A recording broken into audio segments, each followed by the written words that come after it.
28 января исполнилось 120 лет со дня рождения первой чувашской киноактрисы Татьяны Бурашниковой, известной как Таня Юн. В память знаменитой актрисы театра и кино, драматурга и переводчицы в Чебоксарах открыли мемориальную доску. Спортсменка, комсомолка, активистка и просто красавица. Это про нее. В начале 1920-х годов юная учительница физкультуры пришла в театр и осталась в нем навсегда. Яркая и способная девушка покорила сердца не только чебоксарской публики. Фильмы с ее участием разошлись по всему миру. Их покупали в Египте, США и других странах. Во многом благодаря Тане Юн в Чувашии появилась собственная киностудия.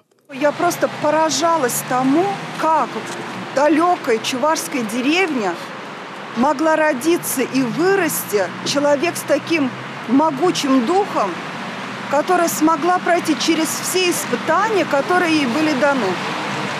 Ведь она была актрисой, и действительно ее фильмы, они получили мировое признание. Памятный знак открыли на доме 14 по проспекту Ленина, где Таня Юн провела последние годы своей жизни. Теперь ее образ находится рядом с мемориальной доской, посвященной ее мужу, организатору первого чувашского театра Иакиму Степановичу Максимову Кошкинскому. Мне повезло в жизни знать их близко. 8 лет после их смерти и при их жизни я жила здесь, в комнате, на 14 квадратных метров. Это был писательский кабинет обоих. Здесь они горевали.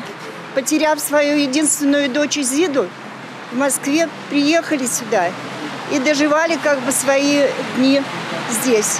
С инициативой создания мемориальной доски выступил Союз женщин Чувашии. Идею поддержали и внесли свой личный вклад председатель Госсовета Чувашии Леонид Черкесов и депутаты республиканского парламента. Когда к нам пришла Светлана Ивановна и с таким, знаете, прям одухотворением рассказывала про эту уникальную женщину, что мы сразу поняли, что нам надо обязательно запечатлеть и оставить частичку этого человека в душах наших жителей. Это возможно, когда есть памятная доска. Над памятным знаком работал молодой скульптор Игорь Голубев. Когда я ее лепил, в ее портрете столько энергии, столько мужества в то же время, столько женственности. Очень обаятельная женщина она сама по себе была. Это ответственность, конечно, что ты создаешь на века еще одно произведение. Исполнение материале медь, в технике выколотка.